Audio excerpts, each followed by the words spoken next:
In constitutional law of the century 21, the legal interpretation of constitutional principles or fundamental rights entailed great challenge for the legal culture and change in the public administration, in the legislative practice, and even more in the judicial one by the constitutional judge as a defender of fundamental rights in constitutional state of law. Professor Robert Alexi has studied these problems. According to Alexi's constitutional theory, the effectiveness of constitutional and conventional interpretation depend on its rationality. The more rational it is, the more legitimate its practice will be. Consequently, the motives that support judgments about legal principles of fundamental rights, as well as the bounding or balancing of the degree of affectation in a certain case, shouldn't be arbitrary. There must be credible reasons and motives that support this motivation. Because of the rigorous justification of judicial decisions depend on the effective protection of fundamental rights and the legitimation of the judiciary.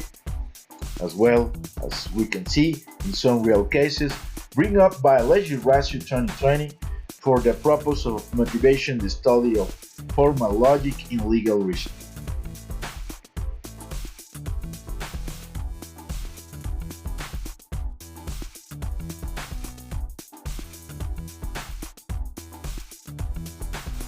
The NASH equilibrium is based on the premises of quantitative assessment, free choice, and fair play rules, which is demonstrated by its application in an appeal of constitutionality presented by the Constitutional Court of Spain related to some articles of Law 21 in 1997 regulations governing emission and retransmission of competition at sporting events.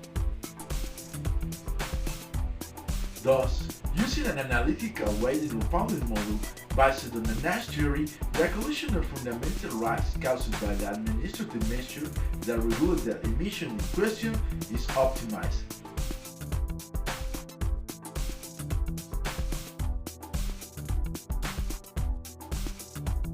The collision of fundamental rights under study was made up of the right of property, the reservation of law, the non-retroactivity of the law, equality of normative treatment, freedom of information, and freedom of enterprise. The next following videos, I will be your host. Welcome to the NASH equilibrium in optimizing the constitutional principle of proportionality, a bounded model for collision between fundamental rights.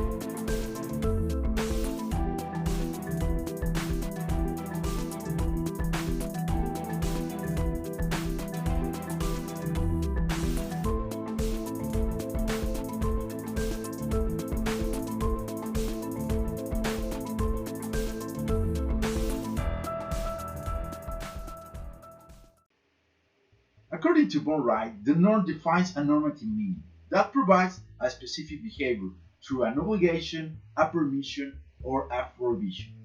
For example, forbidden to park, obligatory silence, or allowed to smoke.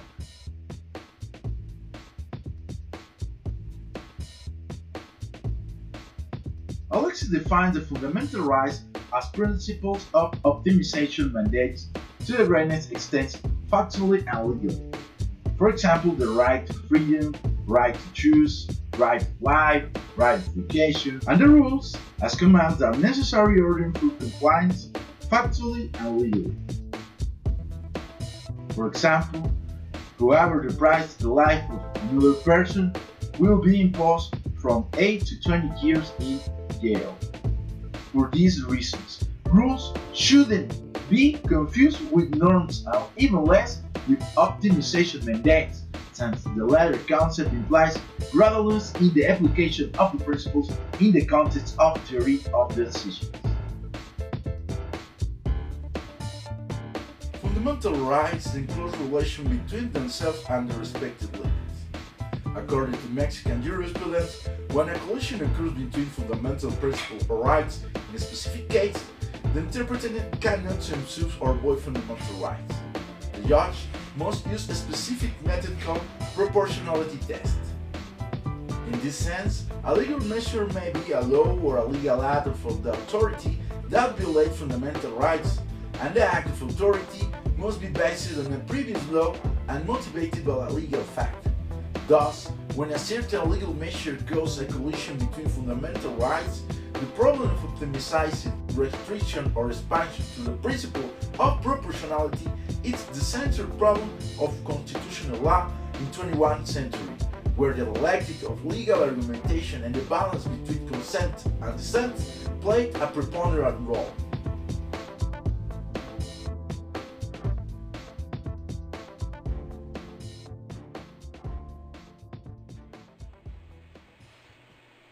Alexi points out that legal principles of fundamental rights are optimization mandates that have a structural relation with the most important material principle of constitutional law, the principle of proportionality. We can define the principle of proportionality or proportionality law as a legal process, a methodological rule constructed on the basis of logical and rational criteria that give the judicial decision of additional coherence and therefore legitimacy, regardless of the legal category within which we decide to classify it, as a general principle of law or as a structural criteria for the determination of the semantic context and the limit of the fundamental rights. To this effect, Alexi points out that in German constitutional law, interpretation bounding is a part of a broader principle of proportionality, which is divided into three sub-principles: adequacy or suitability, necessity, and proportionality in the narrow sense. The sub-principles of suitability and necessity express the mandate of optimization relative to factual possibilities, while proportionality in the narrow sense studies legal relationships. In this context, according to Alexi, a collision between principles can be modeled rationally by operating with the scales of intensity range. So, we can relate that to decisions in areas where conflicts of interest are intangible legal assets, which that should be protected through a legislative, administrative, or judicial practice based on criteria of the highest rationality and logicity allowed by the legal and scientific culture. On the other hand, like the assumption adopted by Atienza and Rees, they use the term rule and principle as a species of the genius norm to develop their explanation of the difference between easy cases and difficult cases. Here, we will propose this premise in the opposite sense. The principles, due to their universality and formality, are the categorical genre, while the rules and norms are the species due to their specificity, materiality, and derivation characteristics of a superior hierarchical order. Consequently, it can be affirmed that any rule or norm can be deduced from this order, which guarantees the consistency rather than the congruency of the legal system as a whole. We can say that for resolution of particular cases, the principles of fundamental rights are understood as inductive synthesis, which is consistent with their generality. For these reasons, the general principle of law can only be genres, that is, abstract norms indefinitely in time, mode, and circumstances. The foregoing in accordance with Carey and Westin, referenced by Atienza and Rees, who describe various means that adopt the legal principles or general principle of law, whose fundamental characteristics are generality, teleological character, broadness as their purpose impresses its ends, not bounded, and therefore its application requires interpretative action. In this sense, the Aristotelian notion of genus and species must be understood in relation to the four categorical causalities: formal cause, material cause, efficient cause, and teleological cause. The formal cause is a conceptual representation, the general idea that characterizes something. For example, the idea of a table, the idea of driving, or the idea of obligation. The efficient cause consists of things other than things being changed that interact to be an agency of change. For example, the efficient cause of table is a carpenter. The efficient cause of the money is a central bank. The efficient cause of the law are the source of the law. The material cause is the change or movement determined by the material that makes up the changing things. For a table, it could be the wood or the iron. For a shirt, the fabric. For the fundamental rights, it could be the Universal Declaration of Human Rights or the Constitution. The final cause of change is the good of a thing to be what it is. For the sea, it could be a tree. For a ball, it could be a goal. Or the law could be the justice. In this context, all varieties and difference between principles or fundamental rights, rules, and norms can be explained unambiguously, even programmatic rules.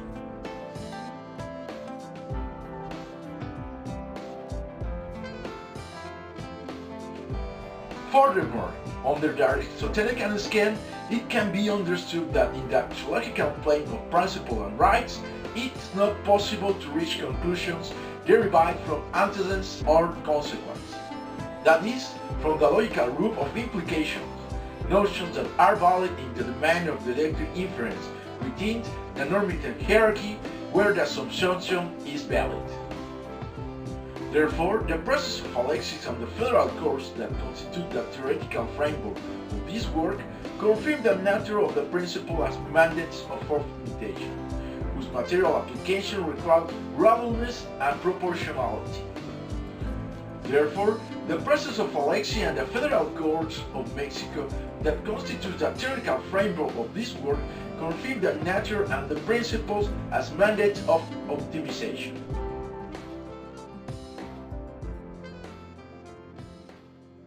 We affirm that constitutional interpretation cannot be a simple mechanic act of epistemological construction to the literal reading of the text, in order to accommodate a normative content, principle, or to subsume certain facts within a normative content.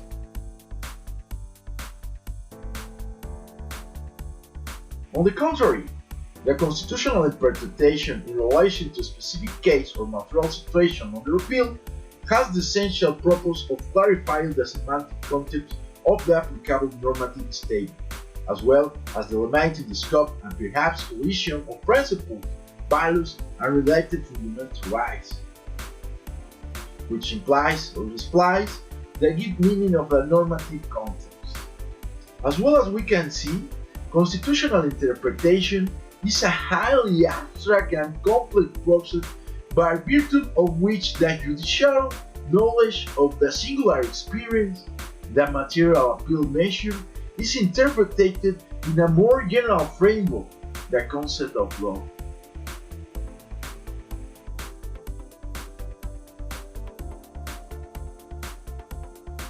By this consideration, it is reasoning that in the Pounding formula, Alexis incorporates the interpretation of the rights in the abstract sense as essential element of contrasting versus the affectation of the specific measure on such rights. The Aristotelian notion of category also explains the subsumption schema as a logical structure. For example, the difficulty in establishing the likelihood of universal or very general statements led to the definition of propositional function in the context of formal logic. In a relevant way, the semantic theory of proof of Alfred Tarski.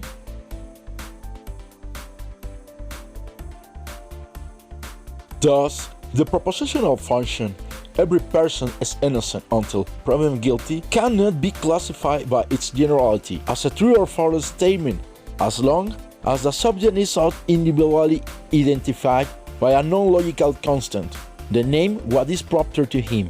For example, Jean Valjean is innocent until proven guilty. The process occurs equivalent in the framework of the Tarskian model theory. In the following terms, one could say that the semantic content relative to the certain fundamental right as a general principle expressed metalinguistically through its logical form transits implicitly from the corresponding constitutional norm up to its articulation in a consistent mode with the logical form to the applicable root of the statements relative to the specific event in litigation.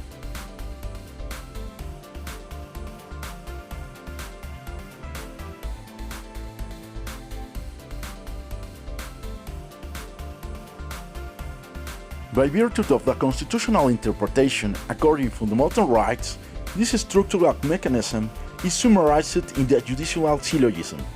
It says, then, that the sentence is logical and legal consequence of the premise, that the argument is formally correct, consistent, and materially adequate.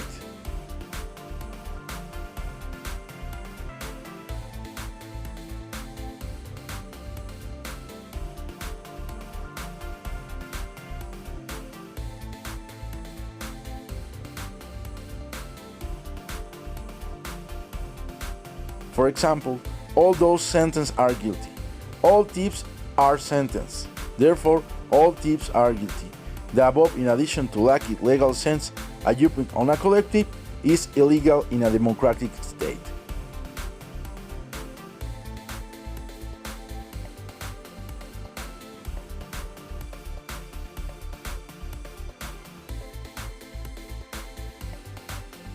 The concept of a structure referred to above corresponds to a model of, say, normative hierarchy. Under such intellectual discipline, it is understandable that the logic in the process of substantial represents the department of legal argumentation, more objective, integrative, and general than the generic and eclectic concept of reasonableness.